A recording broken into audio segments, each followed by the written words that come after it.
सोचिए, अगर आपकी पूरी सच्चाई, आपकी पहचान सिर्फ एक कहानी हो जो आपने खुद को बहलाने के लिए घड़ी है। क्या हो अगर आपकी यादें आपकी हैं ही नहीं और आप जिस मिशन पर निकले हैं वो असल में खुद आपकी ही तलाश हो। साल 2010 में आई डायरेक्टर मार्टिन स्कॉर्सेसी की फिल्म शटर आइलैंड एक ऐसी ही कहानी है। ये सिर्फ एक फिल्म नहीं बल्कि एक ऐसा साइकोलॉजिकल जाल है जिसका अंत आज भी लोगों के दिमाग में घूमता है। फिल्म में एक यूएस मार्शल एक लापता मरीज को ढूंढने के लिए एक द्वीप पर बने मेंटल हॉस्पिटल में आता है, लेकिन जैसे जैसे जांच आगे बढ़ती है उसे पता चलता है कि इस द्वीप का सबसे बड़ा और डरावना राज तो वह खुद है। तो चलिए आज इस दिमाग को घुमा देने वाली कहानी की परतें खोलते हैं और पता लगाते हैं कि आखिर सच क्या था।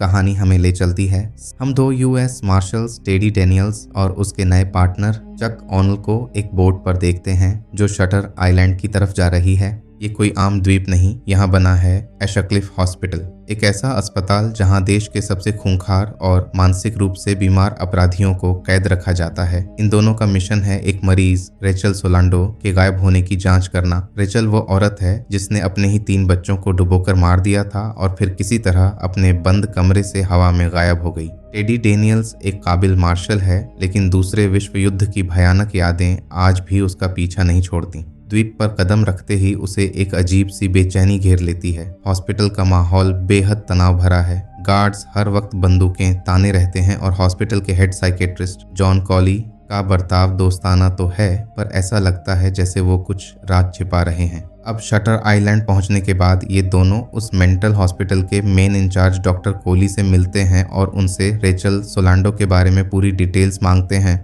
जिस पर डॉक्टर कोली बताते हैं कि रेचल सोलांडो, जो कि एक वॉर विडो थी, उसने अपने पति के मरने के बाद एक दिन डिप्रेशन में आकर अपने 3 बच्चों को एक झील में डुबोकर मार डाला था। इसके बाद रेचल की मानसिक स्थिति और बिगड़ गई और फिर उसे इस आइलैंड में लाया गया।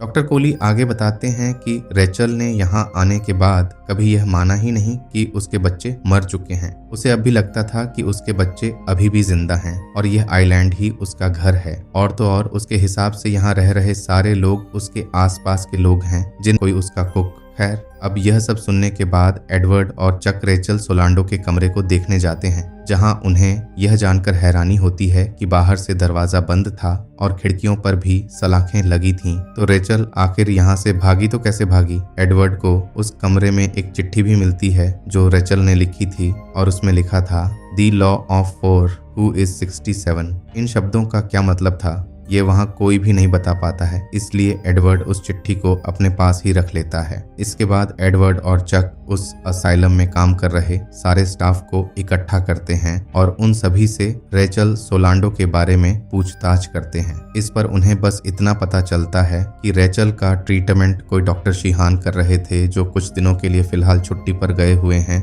अब इस इंटेरोगेशन के बाद एडवर्ड को थोड़ा अजीब लगता है, क्योंकि वहाँ कोई स्टाफ एडवर्ड के सवालों का जवाब ज्यादा सीरियसली नहीं दे रहा था और ऐसा लग रहा था कि वो लोग इस मामले में इंटरेस्टेड ही नहीं हैं। और तो और रेचल सोलांडो के गायब होने के ठीक बाद ही उसका ट्रीटमेंट कर रहे डॉक्टर भी तुरंत छुट्टी पर चले गए, जो कि काफी अजीब था। इसीलिए एडवर्ड को अब इस केस में कोई साजिश लगने लगती है। आगे उसी दिन रात में डॉक्टर कोली एडवर्ड और चक को हॉस्पिटल के एक सीनियर डॉक्टर जेरेमी से मिलवाते हैं, जो कि जर्मनी से थे। अब एडवर्ड, जो कि वर्ल्ड वॉर II में नाजी सेना के खिलाफ लड़ चुका था, इसलिए उसे जर्मन लोगों से कुछ खास लगाव नहीं था। उसी वजह से इन दोनों के बीच थोड़ी नोकझोंक भी हो जाती है। एडवर्ड आगे इनसे उस हॉस्पिटल के सभी स्टाफ और मरीजों की फाइल्स मांगता है, जिस पर डॉक्टर जेरेमी ये कहकर ज्यादा भाव नहीं देते कि हम इस बारे में सोचेंगे। एडवर्ड को उनके इस बिहेवियर से बहुत गुस्सा आता है और वो कहता है कि वह इनकी एक रिपोर्ट बनाकर अब FBI को सौंप देगा और वे लोग कल सुबह ही यह आइलैंड छोड़ देंगे। फिर वहां से अपने कमरे में वापस आने के बाद रात को सोते वक्त एडवर्ड को अपनी वाइफ के विजन आने लगते हैं, जहां से यह पता चलता है कि एडवर्ड की वाइफ की एक हादसे में जलकर मौत हो गई थी और इसी वजह से वह हमेशा थोड़ा अपसेट और सीरियस रहता है। अगले दिन खराब मौसम के कारण मार्शल की वापसी टल जाती है। वे सोचते हैं कि रेचल के ग्रुप थेरेपी में शामिल मरीजों का इंटरव्यू लेंगे। पहला इंटरव्यू मिस्टर बीन का होता है। जैसे ही उनसे रेचल के बारे में पूछा जाता है, मिस्टर बीन बताते हैं कि वह उसे मारना चाहते हैं क्योंकि उसने उनके बच्चों का कत्ल किया था। यह सुनकर वे थोड़ा परेशान हो जाते हैं। अपनी हरकतों से मार्शल मिस्टर बीन को गुस्सा दिलाते हैं और फिर आखिरी सवाल पूछ बैठते हैं, क्या आप एंड्रयू लेडीज को जानते हैं? बीन जवाब देते हैं, नहीं। दूसरे इंटरव्यू में मिसेस कर्न्स बताती हैं कि रेचल अपनी काल्पनिक दुनिया बनाकर रह रही थी। मार्शल फिर डॉक्टर शीहान के बारे में पूछते हैं, वो कैसे इंसान हैं। इस पर मिसेस कर्न्स चिंतित होकर चक से नजरें मिलाती हैं और कहती हैं, वो बहुत अच्छे इंसान हैं। अचानक एडवर्ड मिसेस कर्न्स से पूछता है, क्या आप एंड्रयू लेडीज के बारे में जानती हैं? इसमें मिसेस कर्न्स कहती हैं, उन्होंने यह नाम पहले कभी नहीं सुना, और एडवर्ड की डायरी में रन लिख कर चली जाती है। एडवर्ड देखता है कि रन लिखा गया है, जिसका मतलब मिसेस कर्न्स उसे खतरे की चेतावनी देकर वहां से भागने को कह रही थी। अब इस इंटरव्यू के बाद चक एडवर्ड से पूछता है कि ये एंड्रयू लेडीज कौन है जिसके बारे में तुमने मिसेस कर्न्स से पूछा। तब एडवर्ड बताता है कि एंड्रयू उनकी बिल्डिंग का मेंटेनेंस वाला था जिसने वहां आग लगाई थी, जिसमें उसकी पत्नी की मौत हो गई थी। पुलिस की जांच में पता चला कि एंड्रयू ने पहले भी कई जगह आग लगाई थी। पूछताछ में उसने कहा, वो काम मुझे किसी आवाज ने करवाया। एंड्रयू की मानसिक स्थिति ठीक नहीं थी, इसलिए उसे शटर आइलैंड ले जाया गया, लेकिन यहाँ आने के बाद एंड्रयू का कोई पता नहीं चला। एडवर्ड को लगा कि यहाँ मरीजों पर कोई एक्सपेरिमेंट किया जा रहा है, इसलिए एंड्रयू लेडीज और रेचल सोलांडो अब गायब हैं। ये सब जानकारी उसे आइलैंड के पुराने पेशेंट जॉर्ज नॉइस ने दी थी। अब रात को डॉक्टर कोली अपने स्टाफ के साथ डिनर कर रहे होते हैं तो उधर एडवर्ड और चक भी आते हैं और ये इन लोगों को यह बात करते हुए सुनते हैं कि उस आइलैंड में जो तूफान आया है उसकी वजह से वार्ड ए, बी और सी में रह रहे कुल 68 मरीजों को दिक्कत न हो। तभी एडवर्ड डॉक्टर कोली को बोलता है कि रेचल सोलांडो के कमरे में मिली नोट में हु इज 67 लिखा हुआ था, तो कहीं ऐसा तो नहीं कि रेचल हॉस्पिटल के पेशेंट नंबर 67 की बात कर रही हो, जो कि शायद गायब है। अब इन सारे एलिगेशन के बाद सरप्राइजिंगली अब डॉक्टर कोली ये बोलते हैं कि रेचल सोलांडो उन्हें वापस मिल गई है, तो अब एडवर्ड और चक का काम खत्म हो चुका है और वे तूफान थमने के बाद वापस जा सकते हैं। अब शॉक्ड एडवर्ड और चक रेचल सोलांडो से मिलने उसके कमरे में जाते हैं, जहां एडवर्ड उससे पूछता है कि वह कहां गई थी और कहां गायब थी। इस पर जैसा कि एक्सपेक्टेड था, रेचल कुछ भी बता नहीं पाती क्योंकि उसकी दिमागी हालत बहुत खराब थी और उसे कुछ भी याद नहीं था। इस पूछताछ के बाद एडवर्ड को अब माइग्रेन का अटैक आता है, जो उसे इस आइलैंड में आने के बाद से ही तंग कर रहा था। डॉक्टर कोली और चक एडवर्ड को दवाई देते हैं, जिसे लेकर एडवर्ड तुरंत ही सो जाता है। लेकिन सोने के बाद एडवर्ड को फिर से उसकी वाइफ डोलोरेस की विजुअल्स आने लगती हैं, जहां वह बोलती है कि एंड्रयू लेडीज अब भी जिंदा है और इसी आइलैंड में है, तो एडवर्ड को उसे ढूंढकर उससे बदला लेना होगा। अब अगली सुबह एडवर्ड अकेले आइलैंड में एंड्रयू को ढूंढने निकल पड़ता है। ढूंढते ढूंढते वह वार्ड सी में पहुंच जाता है।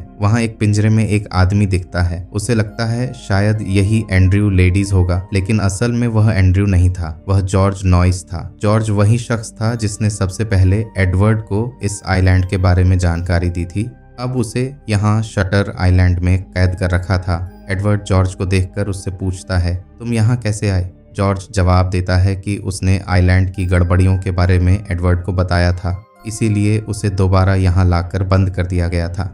जॉर्ज आगे बताता है कि आइलैंड में ये लोग उसे लाइट हाउस ले जाकर उसके दिमाग का लेबोटॉमी करेंगे, जिससे उसे अपना अस्तित्व भूल जाएगा। दरअसल इस लाइट हाउस में ये लोग मरीजों पर एक्सपेरिमेंट कर रहे थे, जिसका नाम लेबोटॉमी है। इसमें मरीज के दिमाग की नसें काट दी जाती हैं, जिससे उसके अतीत और सोचने समझने की शक्ति खो जाती है और वह बिना भावना का इंसान बन जाता है। जॉर्ज एडवर्ड से यह भी कहता है कि उसे अपनी बीवी की यादों से बाहर आना होगा। एंड्रयू लेडीज को ढूंढना रोकना होगा, वरना वह भी इसी आइलैंड में फंस जाएगा। जानकारी यह भी मिलती है कि रेचल सोलांडो को उसके वार्ड से दूसरे स्थान पर शिफ्ट कर दिया गया है। संभावना है कि उसे भी लेबोटोमाइज करने के लिए लाइट हाउस ले जाया गया होगा। एडवर्ड और चक रेचल को बचाने के लिए लाइट हाउस की ओर निकल पड़ते हैं। चक अब एडवर्ड को वहां से वापस चलने को बोलता है, पर एडवर्ड जिद करके अकेले ही चक को उधर छोड़कर आगे बढ़ने लगता है। लेकिन कुछ दूर आगे जाते ही उसे रियलाइज होता है कि उस रास्ते से लाइट हाउस तक पहुंचना आसान नहीं है, इसलिए वह वापस चक के पास आ जाता है मगर वापस आकर वह देखता है कि चक अब वहां नहीं है और वह चट्टान से नीचे गिर चुका है। एडवर्ड तुरंत ही चट्टान से नीचे उतरते हुए चक की बॉडी तक पहुंचने की कोशिश करता है, लेकिन इससे पहले कि वह वहां पहुंच पाता, समुद्र की लहरें चक की बॉडी को बहा ले जाती हैं। अपने एकमात्र दोस्त को खोने के बाद एडवर्ड वापस से चट्टानों पर चढ़ने की कोशिश करता है, जहां ऊपर चढ़ते चढ़ते उसे चट्टानों के बीच एक गुफा में रोशनी जलती हुई दिखाई देती है। एडवर्ड तुरंत ही उस गुफा के अंदर जाता है और देखता है कि वहां एक औरत सबकी नजरों से छुपकर सरवाइव कर रही है। दरअसल यह औरत और कोई नहीं बल्कि असली रेचल सोलांडो थी। मतलब एडवर्ड को जिससे पहले मिलवाया गया था वह नकली रेचल थी और असली रेचल कोई पेशेंट नहीं बल्कि इसी आइलैंड की एक डॉक्टर थी। लेकिन जब उसने वहां चल रहे एक्सपेरिमेंट लेबोटोमी के बारे में आवाज उठाई तो उसे पागल घोषित कर दिया गया और इसी आइलैंड में कैद कर लिया गया। अब एडवर्ड ये सब बातें सुनकर रेचल को प्रॉमिस करता है कि किसी भी हाल में वह जल्द ही रेचल को यहाँ से बचा कर ले जाएगा और ये बोलकर वहां से चला जाता है। अब एडवर्ड सबकी नज़रों से बचते हुए लाइट हाउस पहुंच जाता है और वहां उसे एक कैबिन में सिर्फ डॉक्टर कोली अकेले मिलते हैं। एडवर्ड डॉक्टर कोली से पूछता है कि कहाँ है मेरा पार्टनर चक और एंड्रयू लेडीज, क्योंकि मुझे सब पता चल गया है कि तुम लोग इस लाइट हाउस में पेशेंट्स के साथ क्या करते हो।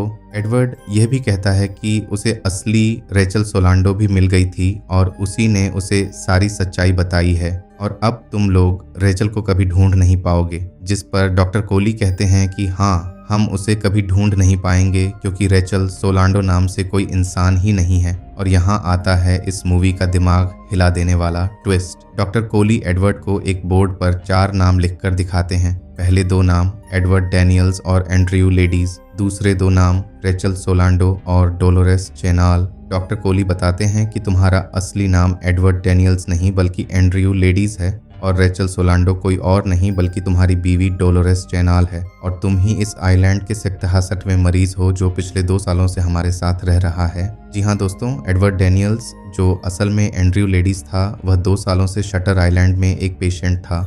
तो बेसिकली एंड्रयू अपनी वाइफ और खुद को ही ढूंढ रहा था। खैर, अब डॉक्टर एंड्रयू को वहाँ एडमिट होने की सारी डिटेल्स दिखाते हैं, लेकिन एंड्रयू इन चीज़ों को सच मानने से इनकार कर देता है। वो बोलता है कि ये सब तुम लोगों की एक साजिश है। तभी वहाँ चक आता है। असली चक नहीं बल्कि एंड्रयू का साइकेट्रिस्ट डॉक्टर होता है। चक यानी डॉक्टर शीहान कहता है, मैं पिछले 2 सालों से तुम्हारा साइकेट्रिस्ट हूँ और तुम मेरे मरीज हो। ये सारी बातें सुनकर एंड्रयू का दिमाग घूम जाता है और वो डॉक्टर कोली पर गोली चला देता है। उसे लगता है कि डॉक्टर कोली को गोली लग गई है, लेकिन असल में गोली नहीं लगी थी और गन भी नकली थी। एंड्रयू अब भी सच मानना नहीं चाहता और बोलता है, तुम लोगों ने ज़रूर मुझे कोई दवाई दी है, इसीलिए मुझे ऐसा दिख रहा है और ऐसा महसूस हो रहा है। जैसे ही ये सच सामने आता है, एंड्रयू की दबी हुई यादें सैलाब की तरह वापस आने लगती हैं। अब हम असली कहानी देखते हैं। एंड्रयू लेडिस एक फौजी था जो जंग के बाद PTSD post traumatic stress disorder से जूझ रहा था। उसकी पत्नी डोलोरेस दिमागी तौर पर बहुत बीमार थी, लेकिन एंड्रयू ने उसकी बातों और तकलीफ को हमेशा नजरअंदाज किया। एक दिन जब एंड्रयू घर लौटा तो उसने वो भयानक मंजर देखा जहां उसकी पत्नी ने अपने 3 बच्चों को झील में डुबो दिया था। जब एंड्रयू ने उससे पूछा कि उसने ऐसा क्यों किया तो डोलोरेस ने कहा, तुम्हें मुझे आज़ाद कर देना चाहिए था। ये सुनते ही एंड्रयू ने सदमे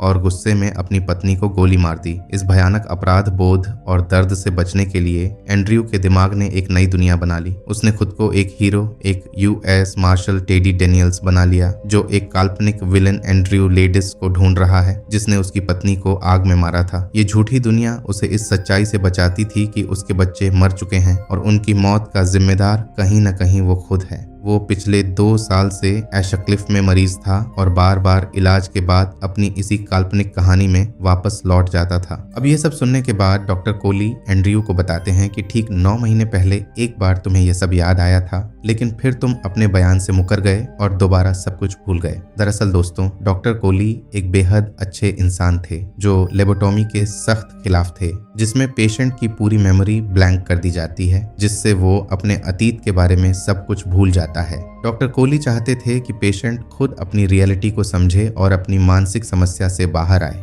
इसीलिए वह चाहते थे कि एंड्रयू की लेबोटोमी न हो और उसे खुद से सब कुछ याद आ जाए। लाइट हाउस में सच का सामना करने के बाद एक पल को लगता है कि एंड्रयू ठीक हो गया है और उसने अपनी हकीकत को मान लिया है। लेकिन अगली सुबह जब वो अपने डॉक्टर शीहान जो चक बना हुआ था के साथ बैठा होता है तो वो फिर से उसे चक कहकर बुलाता है और कहता है कि हमें इस द्वीप से निकलना होगा। शीहान निराश होकर पॉली की तरफ एक इशारा करता है जिसका मतलब था कि इलाज फेल हो चुका है और अब लोबोटॉमी ही आखिरी रास्ता है। डॉक्टर्स उसे ले जाने के लिए आते हैं, लेकिन जाने से ठीक पहले एंड्रयू अपने डॉक्टर से वो सवाल पूछता है जो इस पूरी फिल्म का दिल है, which would be worse to live as a monster और to die as a good man. क्या ज्यादा बुरा है, एक राक्षस की तरह जीना या एक अच्छे इंसान की तरह मरना? यह सिर्फ एक सवाल नहीं बल्कि एंड्रयू का कबूलनामा है। इस एक लाइन से वो अपने डॉक्टर को यह बता देता है कि वो पूरी तरह ठीक हो चुका है, उसे अपनी सच्चाई, अपना जुर्म सब कुछ याद है, लेकिन वो इस हकीकत के बोझ के साथ जीना नहीं चाहता। वो उस आदमी की तरह नहीं जी सकता जिसे पता हो कि उसने अपनी पत्नी को मारा और अपने बच्चों को बचा नहीं पाया। वो एक राक्षस की तरह जीना नहीं चाहता। इसके बजाय वो जानबूझकर पागल होने का नाटक कर रहा है ताकि उसकी लोबोटॉमी कर दी जाए और वो यह सब हमेशा के लिए भूल जाए। वो एक अच्छे इंसान की तरह मरना चुनता है, यानी उस टेडी डेनियल्स की पहचान में खत्म होना जो एक हीरो था, भले ही वो एक कल्पना ही क्यों ना हो। इस तरह ये फिल्म यहीं पर ख़त्म होती है। अगर हम थ्योरी की बात करें तो मूवी की शुरुआत में हमें बहुत सारे क्लू दिखाए गए हैं। जब एंड्रयू पेशेंट्स के बारे में पूछताछ कर रहा था तभी कोई भी उसकी बात को सीरियसली नहीं ले रहा था, क्योंकि वे सब पहचानते थे कि एंड्रयू की दिमागी हालत ठीक नहीं है और यह सब एक नाटक चल रहा है उसे उसकी सच्चाई दिखाने के लिए। जो डॉक्टर रेचल के गायब होने के बाद छुट्टी पर चले गए थे, दरअसल कोई डॉक्टर नहीं बल्कि उसका पार्टनर चक उर्फ डॉक्टर शीहान था। और एंड्रयू को जो नोट मिला था जिसमें हु इज 67 और लिखा था, वह असल में डॉक्टर कोली ने वहां रख दिया था ताकि एंड्रयू उस खत को पाकर अपनी सच्चाई खुद जान सके।